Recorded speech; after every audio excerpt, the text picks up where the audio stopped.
The Lord has impressed in my heart na ngayon po yung oras na may share ko sa inyo. Pero bago ko po share sa inyo yung pinaka introduction ng proper perspective of prosperity, I'll be sharing to you what I've shared sa conference po on the kingdom agenda. Yung relationship po ng kings and priests. Napakaganda pong introduction nito para sa proper perspective on prosperity. So today, I'll be sharing to you on the kingdom agenda. Pero hindi po ito ang title. Ang title po is the kings and priests. Kasi kingdom agenda. Pag sinabi natin agenda, ano po ba ang first thing that comes into your mind? Meeting. Di ba? Board meeting. Ano? Kaya council meeting. Ano? Kasi may ano bang agenda natin ngayon? I would be honest with you, magmula elementary yata ako, naririnig ko lagi yan sa tatay ko, agenda.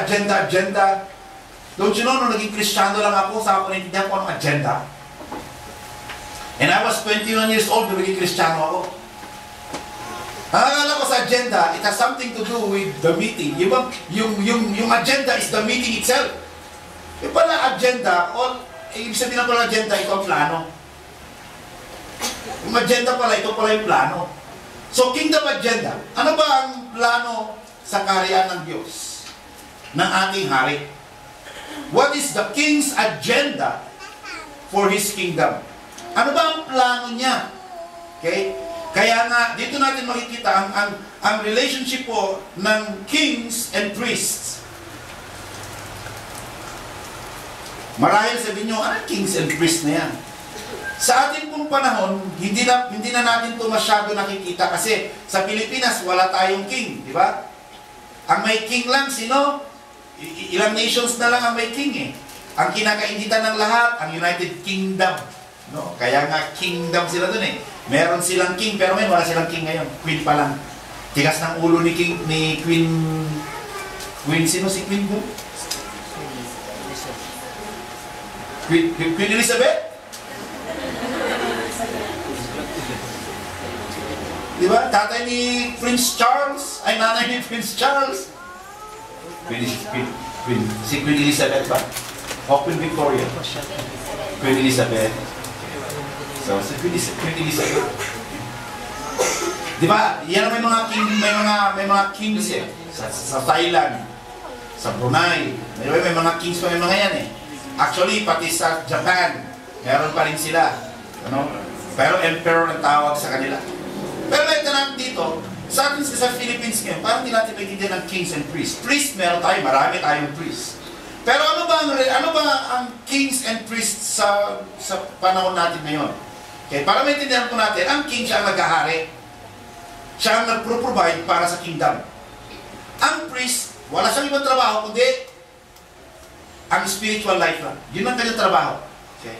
Kaya ngayon pag-aaralan po natin ang balanse po nito. Kasi minsan po sa churches, hindi na ito naiintindihan, hindi na ito na-realize. Pero para po pala yung agenda ng Diyos, yung plano ng Diyos sa kanyang kaharian, talaga magtuloy-tuloy, kinakailangan maintindihan natin ng gusto ang relationship ng kings at ng priests. Kaya, ngayong umaga, basahin po natin, Understanding the Kingdom Agenda, in Matthew chapter 11, verse 12. And from the time John the Baptist began preaching until now, the kingdom of heaven has been forcefully advancing. And forceful men, or violent people, are attacking it. Alam niyo, nung unang nabasa ko to, lalo nung bago ako Kristiyano, sabi ko, may violent people, may forceful men. Ina-attack ang kingdom of God. Ito ba naman ang unang Bible study ko na napakinggan sa pastor ko?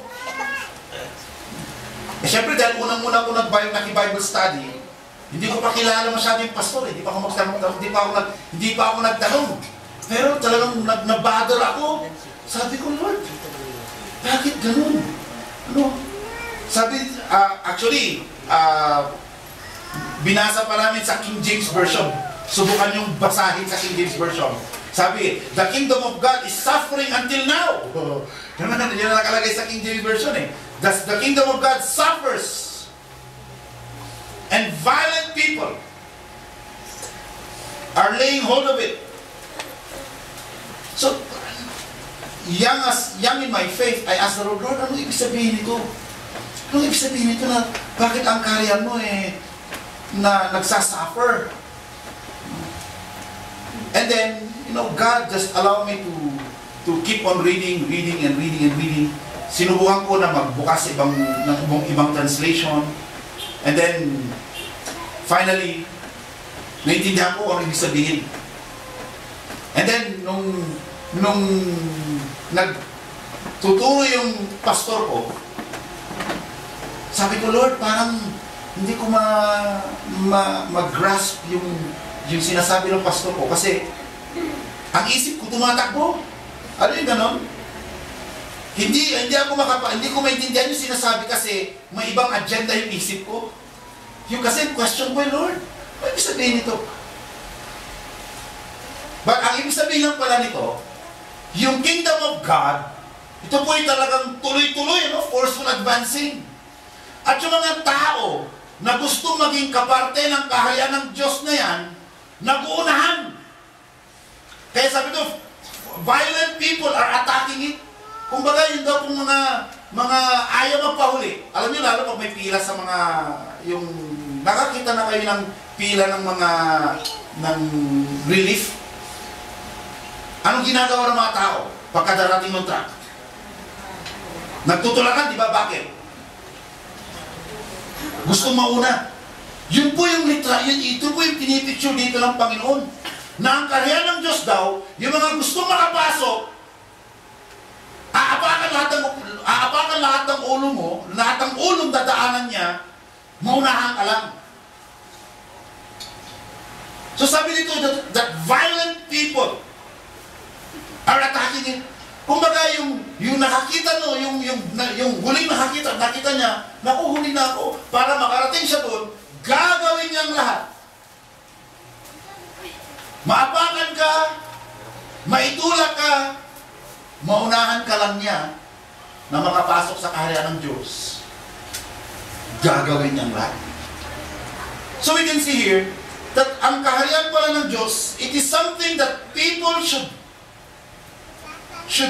run towards to. Alam niyo ang church pala, ang kaharian ng Diyos, ito pala yung pinag-aagawan ng tao. Tanong, pinag-aagawan ba ang church ngayon? O ang church nag-aagawan sa tao? Di ba? Dito mo na sa amin, mas magandang church namin.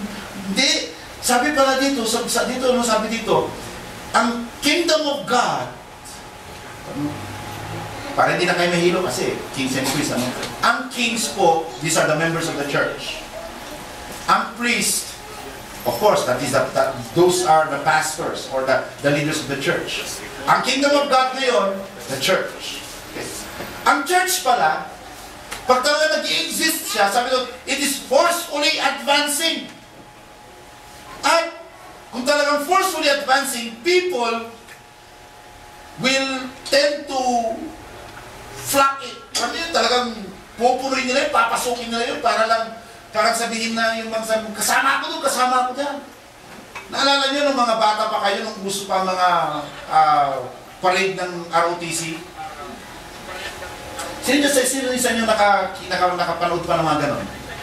Parade ng ROTC. Anong ginagawa nyo pagka nakalampas na yung mga ROTC? Usually, ang mga sumusunod doon, mga bata, nakikimarcha na rin. May hawak-hawak ng mga stick. Pero biro, alam ko yun kasi dito po kami nakatira dito kami sa may Mabini Street sa taas ng PNB. Dalawang university po ang dumadaan dyan every Sunday na nagpaparade. SLU at ang UB. Dyan po sila nagpaparade pagka papuntang Melvin Jones o papuntang Athletic Bowl. Pag tumunog na yung banda ng UB o banda ng SLU, naku, lahat ng tao nasa labas na. Para, kung lang yun ha, parada lang ng mga ROTC. Hindi parada yun. Papunta lang sila ng Melvin Jones or ng Athletic Bowl for preparation ng silent drill nila. Pero mga tao nanonood. At pagkatapos talaga ng parade linya, yung last na platoon na nagpaparade, makikita mo na mga susunod, mga bata, mga matatanda, sumusunod din nagpaparade. Parang lahat ng tao gusto kasama sa parade. Bakit? Why would you think people would tend to join the parade? Unang-una, sa mga bata, sikat ka eh. Makikita ka, kitang-kita ka ng lahat. Pangalawa, may power dun eh. Akala namin yung mga baril na hawak nila, totoo mga baril. Wala mga kahoy lang. And so we can see here, parang gano'n din dapat ang church. Pag nakikita ang church, hindi ka matatahimik kung hindi ka makapunta doon. Ito pa, isa pang gawin yung experiment. Kahit na dalawa lang kayo, pumunta kayo dito sa may saan bang busy na tao? Sa may Igorot Park, dito sa may tabi lang ng Macdo, dito sa may Sunshine. Kayong dalawa, tumingin lang kayo sa taas. Meron kasi may isang tignan na. Tignan nyo. In 2 minutes, tignan nyo kung sino mga kasama nyo na tumitingin. Lahat sila nakatingin. Ano? Yun yata yun. Ginawa namin yan eh. Ilang beses namin ginagawa yun. Mamaya, umaalis ka lang, tinitignan na. Nasira ang ulo doon. Ano tinitignan nila doon? Subukan nyo. Bakit ang mga tao, may tinitignan na, titignan ang oras. Titignan sila. Titignan ang oras, titignan ko lang. Kasi tatabi pa sa'yo eh. Walang kwan ko yun, walang mintis. Talagang susundan kayo. Why? Because they know something is happening. Kaya ayaw nilang nahuhuli sila. Isa pa, ginawa din namin, baliktad naman. Takbo naman kayo makakaibigan. Kakaharap kami, nakatingin kami sa ulan. Mamaya may may sumisilip na. Mamaya dami na talaga. Ang dami talaga.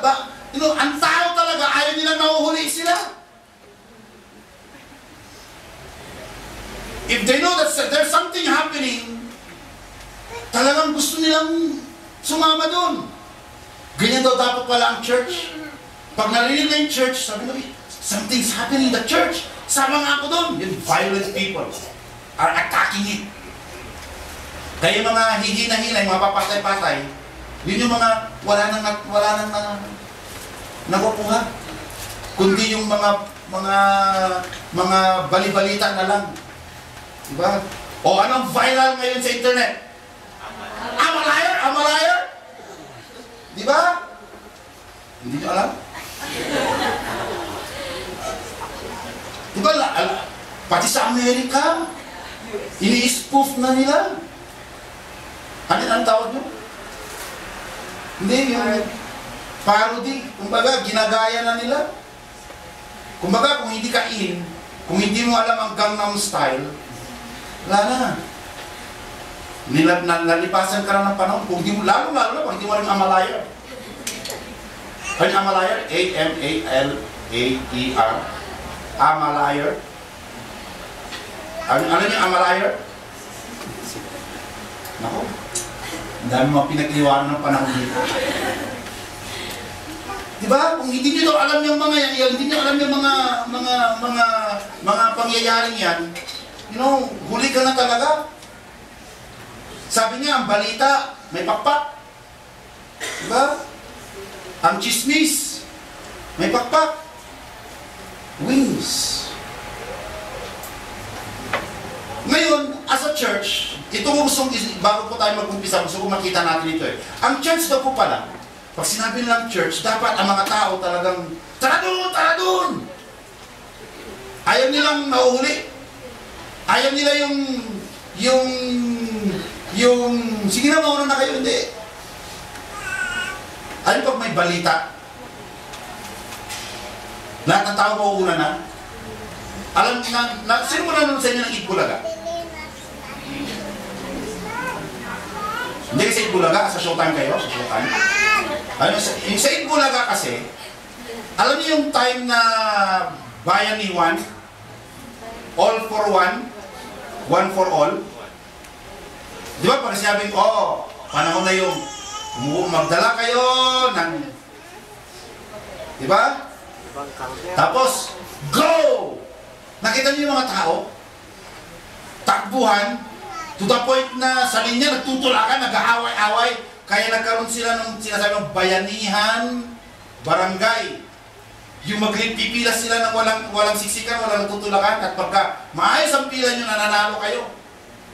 Pero bago nangyari yun, di ba awayan, talagang tulakan, nako, meron nga dun talagang kahit na walang-wala siya, talagang pipilitin niyang makisiksik eh. Bakit? Kasi may alam niyang may makukuha siya. An opportunity, chance. Out of ilan sila nakapila? 100? Dalawa lang ang tatama? Magkakamatayan pa? Alam niyo ba, bumalita kayo sa mga barabarangay na, yung unang-una pa lang ng all for one, one for all, may mga barabarangay na nag-away-away, may nagbubugan pa. Dahil lang sa 10,000 matatanggap nila. Kaya nagbiro. Ngayon, dapat isipin natin, gano'n din po pala ang church. Makikipagpatayan ka, makikipagbugbugan ka, makapasok ka lang sa church. Ayan po yung picture na sinasabi dito. The kingdom of God has been forcefully advancing. Pero you know, God's kingdom represented by the church today should be advancing. But that is not the case today. Pag sinabing church, anong oras yung church? 8 o'clock? O sige, sunod na lang ako. Siguro mga 8:30 na doon ako. Gone were the days. Doon, nakita ko doon, sa simbang pinanggalingan ko. Diba? Yung first mass. Pagdating ng second mass, makikipagtulungan kang palabas eh. Nasubukan niyo yun? Lalabas ka! Lalabas ka pala, may pumapasok na eh. Teka, lalabas mo na. Nasubukan niyo yun? Ngayon eh, ilan ang patingting ng dang, umpisa na po. Dang, umpisa na po. Wala eh. Pero nung araw, pag sinabi mong simba, nako, pagka kumakanta na ng, alam nila yung malapit ng yung last na song usually, pagka yun ang kinantay, alam nyo malapit na matapos, o yung mga nagsisimba ng araw.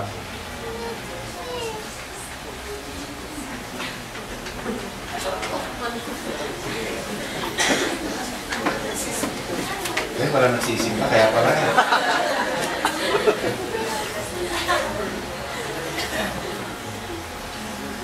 so, may kinakanta muna eh. English pa kasi nung araw eh, puro Tagalog na eh. Ano yung English ng araw? Na kinakanta, pagka ano yun na naririnig mo, alam mo malapit na. O, may nakaalala na? Wala pa rin nakakaalala?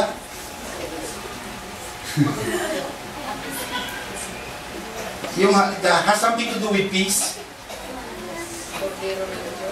Hindi! Kung yun eh, sa mas yun mismo eh, yung peace. Diba, parang yung peace video, kasi diba, tapos sabihin ng pare, go, diba?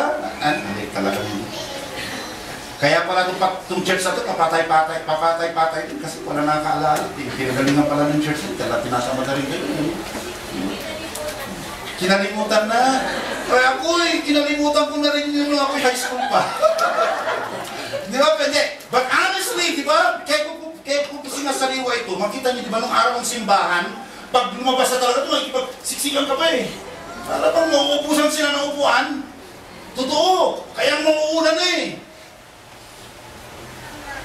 Kaya nga sabi ng kaya nga nung mga 1980s, nung naging Kristiyano na ako, mga 1989, nakatanggap ako ng ng email. No? Sabi doon, funny, isn't it but true? Pag sa church daw, unahan sa likod, umupo. Pero pag concert, unahan sa harap, umupo. Di ba? Pero nung araw, ang mga nagsisimba, unahan sa harap. Nung araw talaga. Kasi nung araw mga tao, matino-tino pa. Wala pang mga ginagawang mga kasalanan. Kaya umupo sila sa harap. Pero nakikita mo daw kung gaano daw nagre-regress ang spiritual life ng mga tao. Kasi habang tumatagal, mas gusto na lang sa likod. Kasi daw parang pakiramdam nila, napapaso sila pag malapit sila sa altar. Bakit? Bakit po ang kaharian ng Diyos ay hindi mapatuloy? Dito pa ang question. I believe we can learn a lesson from the one situation in the Old Testament. In Nehemiah chapter 13 verses 10 to 12. Dapat daw po palang kingdom of God, patuloy yan, dire-diretso. Okay? In Nehemiah 13:10, starting from verse 10, I also learned that the Levites had not been given what was due them, so they and the choir singers who were supposed to conduct worship services had returned to their farm. So may problema. Ito pong si Nehemiah, nung bumalik po siya sa temple, nakita niya, wala yung mga leaders, wala yung mga temple workers, wala yung mga choirs. Nasaan kayo yung mga praise and worship leaders? At nasaan yung mga pastor sa church? Sabi ni Nehemiah. At na-realize niya, kaya wala sila sa simbahan, bumalik sila sa kanilang farm, nagtatanim. So I immediately confronted the leaders. Tinawag niya mga leaders and demanded, why has the temple been forsaken? Then I called all the Levites back again and restored them to their proper duties. So tinawag niya lahat ng Levites. Pag sinabi pong Levites sa Bible, ito po yung mga trabahador sa church. From pastors to lahat na nagtatrabaho sa loob ng church. So tinawag ni Nehemiah, sabi niya, bumalik ka sa trabaho ninyo. At once more, all the people of Judah began giving their tithes of grain, new wine, olive oil to the temple treasury. So tinawag yung nung ibinalik niya po sa trabaho yung mga Levites. Ano bakit po itong mga Levites? Nagtanim na lang ulit. Kasi nakaligtaan din po ng mga tao yung kanilang responsibilidad. Anong responsibilidad nila? To give their tithes and their offerings to the church. Kaya dahil hindi sila bibigyan ng tithes and offerings sila, yung po mga Levites na doon na lang po sila namumuhay sa tithes and offerings, dahil wala nang dumarating, nag-farm na lang sila. Kaya may problema nun. Nagkaroon ng problema. Kaya yung kingdom nun, hindi mag-advance kasi yung mga dapat nagtratrabaho, hindi nagtratrabaho na. Kumbaga, kanya-kanya na. So the reason why the kingdom, the church is not advancing is because the temple duties, the kingdom duties, were being neglected. Nakakalimutan na. We have to remember, this is a working relationship between kings and priests. Kings and priests sa church. Para magtuloy-tuloy ang trabaho, dapat po alam natin ang mga trabaho natin. In Nehemiah 13, sabi, bakit po nakalimutan? Sabi ito, yung mga nagtatrabaho, they had returned to their farms. Yung mga Levites, yung mga leaders sa church, imbis na magtrabaho sa loob ng church, para magtuloy-tuloy ang church, binitawan na yon at bumalik na lang sa farm para magtrabaho. Ano ba ang gusto ng Panginoon sa totoo? Ang mga pastor ba dapat nagbi-business din? O ang mga tao, ang mga members na nagbi-business? So dalawa po ang pananaw dyan. Ako po, inaamin ko po, nung kaumpisa lang po nitong church noong 2000, hanggang 2000, sabihin na natin hanggang 2007, meron po akong tent making. Anong isipin ng tent making? Meron po akong trabaho, meron po akong business. Yung business po yun namin is photo and video. Kumuha po kami ng photo and video ng mga kasal, ng binyag, ng dibu, pati patay, no? Tinatanggap po yan para, kasi nag-uumpisa pa lang ang church noon. Okay? Kaya dahil nag-uumpisa ang church, ang membership lang nun, wala pa ngang 20 eh. Okay? Kaya hindi pa tayo local church nun. Pioneering church pa lang. Ibig sabihin, starting church. Okay? So, masaya na kami mag-asawa nun pagka every month, meron kami natatanggap na 2,000 pesos. Masaya na kami nun. Siyempre, yung 2,000 sa syudad, year 2000, maliit yun. Lalo na kung may 4 kang anak. Di po ba? 2,000 naman? Bubuhayin kaya kami nun? Sa palagay ninyo? May 4 kang anak? Yung 2,000, wala. Walang pupuntahan po yun. Okay? Mag-grocery ka lang eh. 1,000 na. Ano yung bibili mo sa grocery? Gatas. Oh. Ito na lang. Basic na lang. Yung inyong hygiene. Sabon, shampoo, toothpaste, toothbrush. Tumakbo na 1,000 doon. Diba? So, nagtrabaho po ako. Tumanggap ako ng photo and video. And God is faithful. Pero naman pong okay na umangat ng church, sabi naman ng Panginoon sa akin, bumitaw ka na dyan. Huwag na yan ang atupagin mo. Bumitaw ka na dyan. Nakakalimutan mo na ang kaharian ng Diyos eh. And so, dito po natin makikita na hindi ko po sinasabing masama sa isang pastor magtrabaho. Dapat lang po magtrabaho ang pastor. Pero yung trabaho niya dapat trabaho alinsunod sa kaharian ng Diyos. Kaya nga kahit na gaano kamahal ang binabayaran sa akin nun, basta may cover lang ako ng Sunday. Sabi ko, hindi, sorry. Pastor po ako. Hindi po ako pwedeng kumuha ng photo and video on Sundays. Sige na! Dodoblehin ko yung bayad. Hindi po kayo pwede. Ewan ako, nabubulag lang sa pera nun. Ako, sabi ko, Mama, ikaw mag-pitch ha. Ako kukuha doon. Total, pera naman natin yun. Pero mo, nung araw, photo and video namin nun. Photo and video, tumatanggap kami ng 12,000. Photo and video yun. O ito doblehin na yun, 24,000. Ba, laki nun ha. Sa 12,000 na yun, malinis na kita mo dun, 4,000. Malinis na po yun. Nabayaran mo na lahat ng trabahador mo. Pero tignan natin dito. Sabi ko nga po, sinabi din ng Diyos sa akin na bitawan ko yun.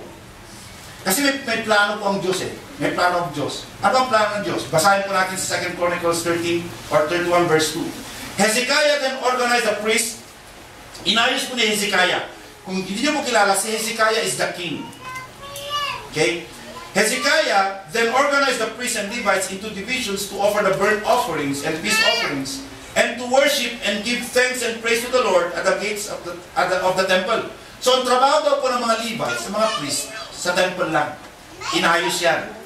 Ngayon, the king also made a personal contribution of animals for the daily morning and evening burnt offerings, the weekly Sabbath festivals, the monthly new moon festivals, and the annual festivals as prescribed in the law of the Lord. Nakita nyo, ang kingdom of God nung araw, ang mga Jew, hindi lang po sila minsan mag-offer ng sacrifice. Ang dami pong minention na sacrifice dyan. Iba pa yung first Sundays, yung first day of the week nila, ibig sabihin yun po yung Sunday gathering nila, yung Sabbath day nila. Okay? Kung hindi natin dito, ang Panginoon noon, sinabi niya sa mga tao, okay, mag-sacrifice kayo sa akin. Pero hindi kayo nagtaka, basahin niyo po ang Old Testament. Diba sa Old Testament tayo, diba? Sa atin yung survey. Pansinin niyo po, sa Old Testament, required ng Panginoon na mag-offer ng sacrifices ang mga tao. At ang ang rini-require niya, animals. Oxen, o yung mga baka, mga sheep, okay, goat. Usually ang goat po siya offering yan eh. Goat, lahat ng klaseng animal na pang-offer. Sa isang taon, meron po silang 3 o 5 beses na mag-offer. Kung iisipin natin ito, bawat pamilya mag-offer. Hindi kayo nauubusan yung mga tao nung araw nang i-offer nila. Sipin na natin ang isang baka ngayon, ang isang korbon. Binenta ni Brian, ha? Walang tubo ito, wala siyang tubo, 12,000. 15 pa lang, 15. 15,000. Yung batang baka, yun ang i-offer mo. 5 beses sa taon. Kakayanin mo. Pero dito natin makikita, God has provided for them what they will be offering. Pinoprovide ng Panginoon yung offering nila. Ilang beses man sila mag-offer. Kaya po sila blessed because they know how to give. Kaya ito po pag-aaralan natin, di ba? Proper perspective on prosperity. Introduction na po muna ako dito ha. Pero ang haba na ng aking introduction. But anyway, sabi dito, si Hezekiah mismo, para ma-encourage sa mga tao, siya na hari. Nag-provide pa siya. Sabi ito, the king also made a personal contribution of animals for the daily morning and evening burnt offerings. Daily na, morning and evening pa. O, ilang araw sa isang taon? Times 2.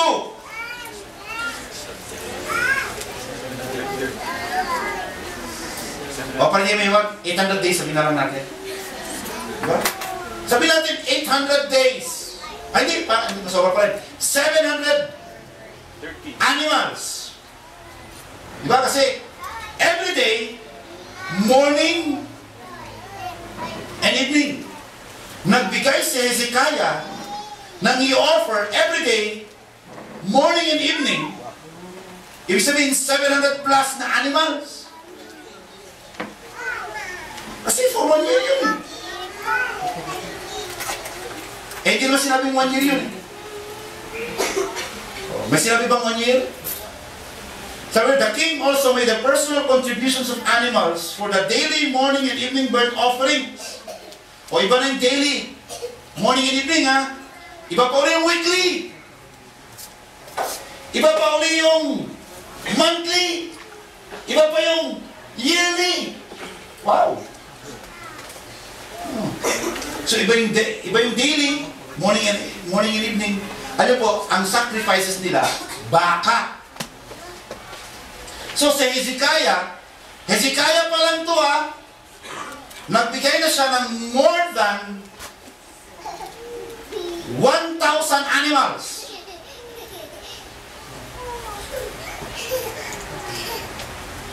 Isipin nyo, king siya eh. But don't you know the people need to do that as well? Hindi lang po king ang magbibigay niyan. Alam nyo na, every father of the family will provide for his family the same number. Bawat pamilya po yan. Ay talaga pa, kaya pala ng araw makikita kayo mga paring ang tataba. Di ba? Isipin niyo naman yan po mga offerings eh. Pero dumating si Nehemiah, sabi niya, nasaan na yung mga pare? Nasaan na yung mga magsasacrifice? Ay, tatrabaho, paano? Nakalimutan na ng mga tao. Ito po, kaya nga gusto kong bantayan niyo itong proper perspective on prosperity. Pag naintindihan niyo po ito, sabihin ko sa inyo, hindi na lamang po mangilan-ilang tao ang nagtatize dito sa church ng 50,000, 100,000. Kasi may mga tao na po na naintindihan nila yung proper perspective on prosperity. In-apply nila sa buhay nila. Isipin nyo. At ang kagulat-gulat, sabi ko nga eh, mayroon tayong natanggap na 25,000 pesos na tithes, hindi member ng church. Hindi ka naigit doon, hindi member ng church, pinagpapala. Huwag niyo po isipin na puro pera sinasabi ko. Okay? Sino bang nangangailangan ng pera dito? Sino ba nangangailangan ng pera dito? Okay?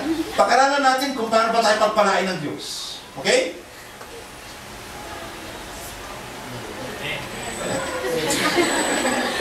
Well, your loss, not mine. In addition, he required the people in Jerusalem to bring a portion of their goods to the priests, the Levites, so they could devote themselves fully to the law of the Lord.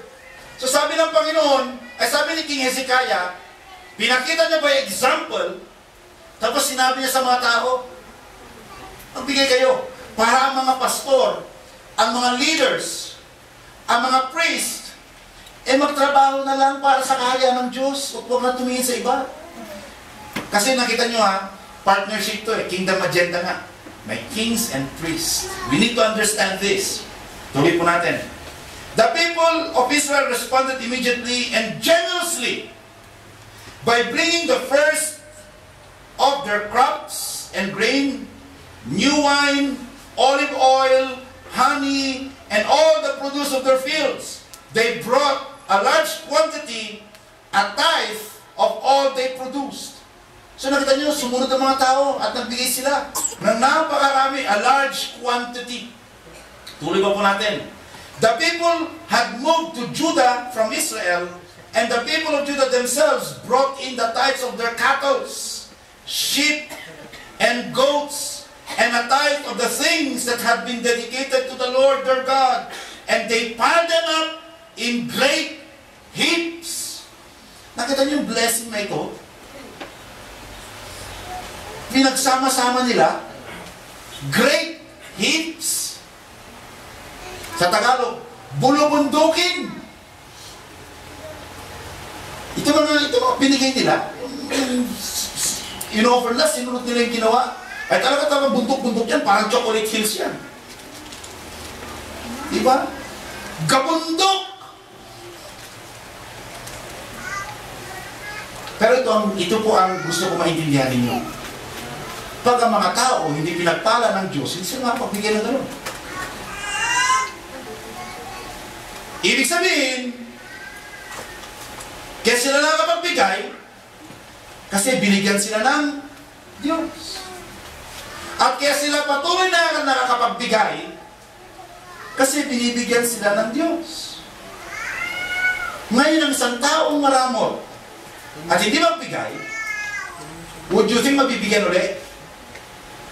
Kaya di ba, nakita natin dito, sabi dito, sa umpisa, nagbigay sila. Ito, nagbigay na naman sila. Tuloy pa po natin. They began piling them up in late spring, and the heaps continued to grow until early autumn. Nakita nyo? Yung bulubunduking mga ipon-ipon na ito na binibigyan na sa temple, hindi lang minsan.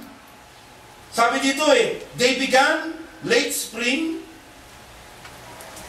and then early autumn.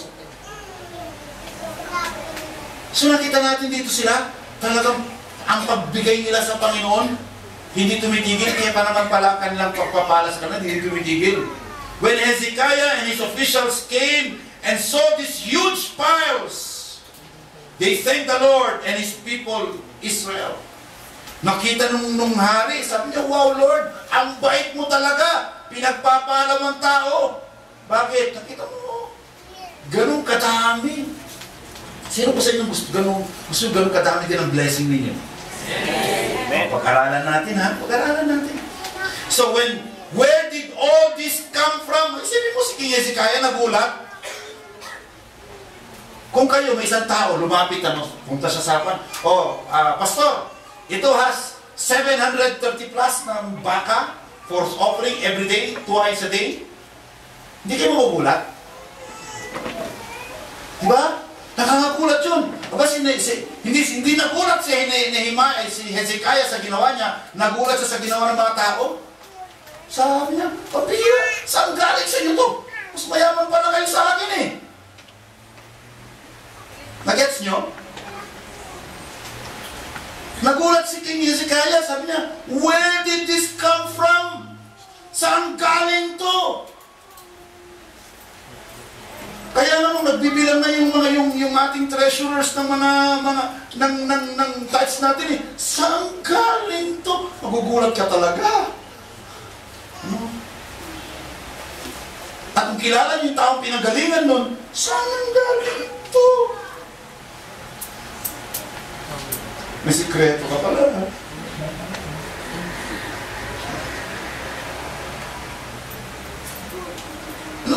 Nagugulat kayo. Kaya ng kingdom agenda tayo. Ito ang plano ng Diyos. Okay? Now, and as Azariah, the high priest from the family of Zadok, replied, "Since the people began bringing their gifts to the Lord's temple, we have had enough to eat and plenty to spare. The Lord has blessed His people, and all this is left over." Wow! Lord, sabi ko, gusto ko niyan. Yung leftover. Woo! Nakikita nyo na yung kingdom agenda? Gusto ng Diyos yung leftover nyo? Hindi yung sarap nyo tinatago, kundi wala na kayong pagtataguan, nakikita ng tao. Diba? La! Sabi, King, Hari, huwag ka magulat. Sabi niya, ito nakikita mo, leftover lang yan eh. Magulat kayo yung gusto makita sa yung talagang amin. Nakikita niyo yung picture dito? Nagulat na si Hezekiah sa nakita niyang leftovers.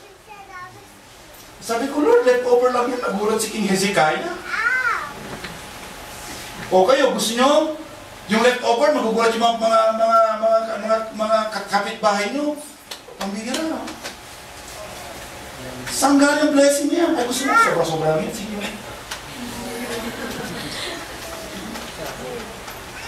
Hindi ba ako nagbibiro? Totoo eh. Sinungaling ba ako? Hindi. No? Amalaya? Amalaya? Di ba? Kaya nga, hinanuin yung Amalaya na yun. So you mean I'm a liar, ha? I'm a liar? I'm a liar? I'm a liar? Diba? Ayun mo. The Lord has blessed His people, and all this is left over. Sabi ko, Lord, pinicture ko yun eh. Please close your eyes and imagine that. Gabundok ko, left over. Wow! Diba? Gusto niyo yun? Yes! So lessons we can learn from these examples. Ano yung pag-aaralan natin? Para talagang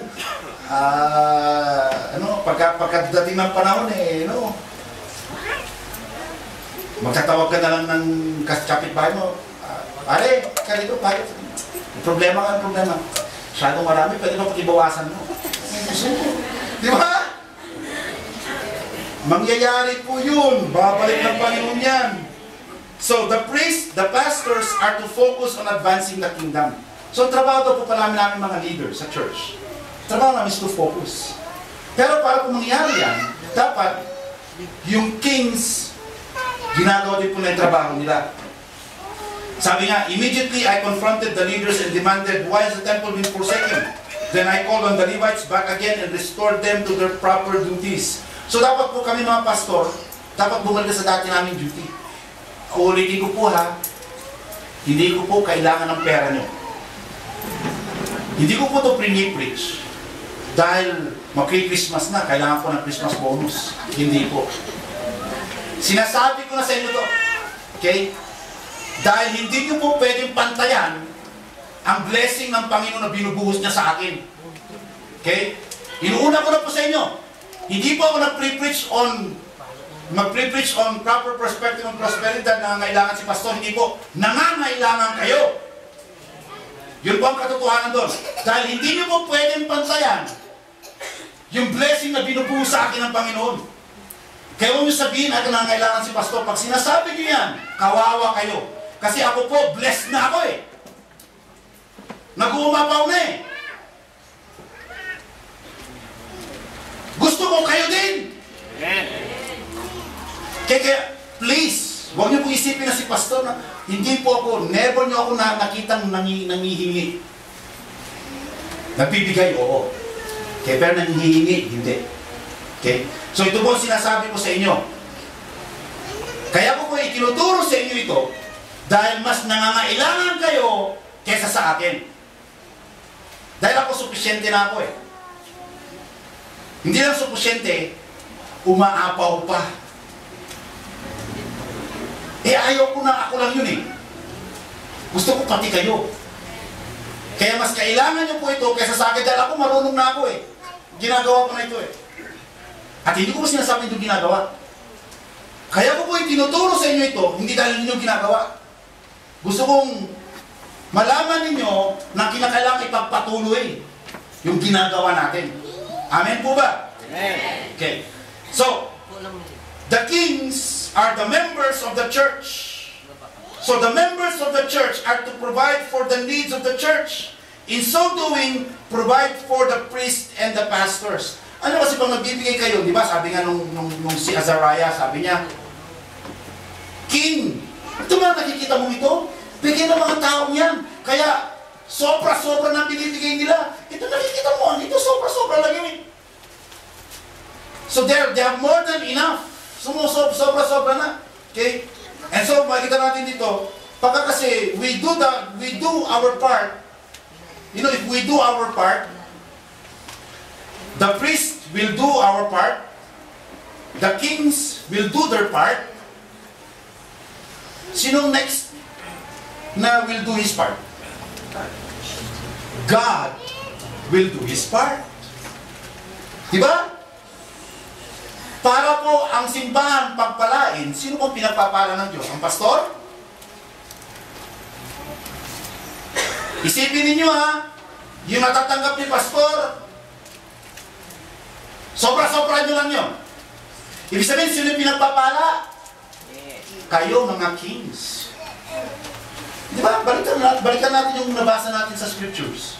Di ba sabi ni Azariah, Lord, Haring Hezekiah, sabi niya, itong nakikita mo, sobra-sobra lang yan. At sino ang may sobra-sobrang blessing? Yung bang mga priest o yung mga tao? Mga tao. Yan po ang agenda ng Panginoon, yan po ang plano ng Diyos sa simbahan. Gusto niyo mga tao, pag sabi, kung tayo sa church na yan, bakit? Yung mga tao doon, mayayaman. Yes. Hindi mayaman na kung makapagdamit, you know? Pero sabi na, pambira, tignan mo mga itsura ng mga yan, gusgusin, pero kung makapaglabas ng pera. Diba? Wala sa itsura eh. Wala sa itsura eh. Mas gusto ko yan. Pupunta ka sa mayayaman ng mga simbahan, ang gagarang simbahan eh. Maglabas ng pera.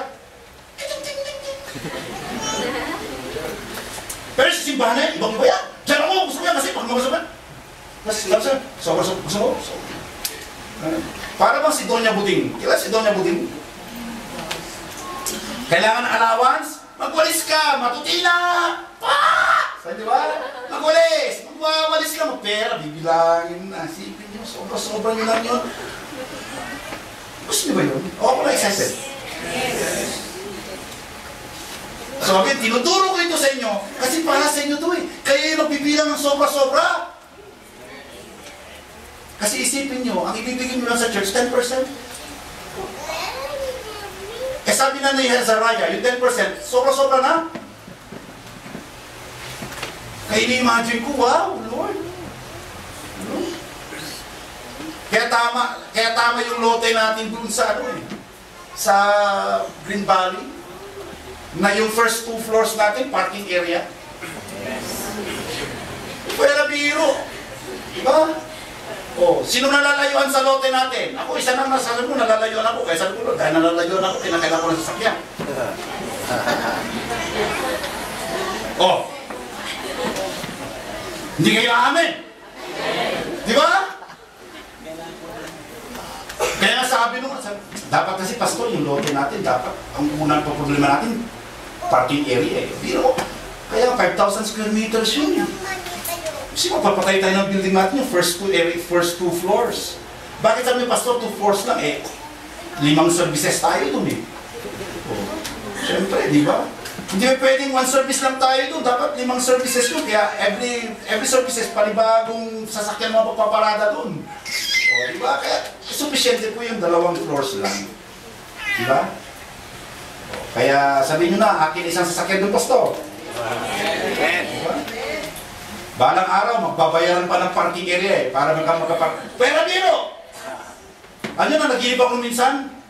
Sinasuggest sa akin ni Nathan, Pastor, sabi may problema tayo. Ano yun? Sabi ni paring Mario sabi niya, may problema tayo. Anong problema natin? Sabi niya, parkingan. Sinasuggest ni Brother Mario, magpon daw tayo, mag-bidding. Bidding na ano? Parking.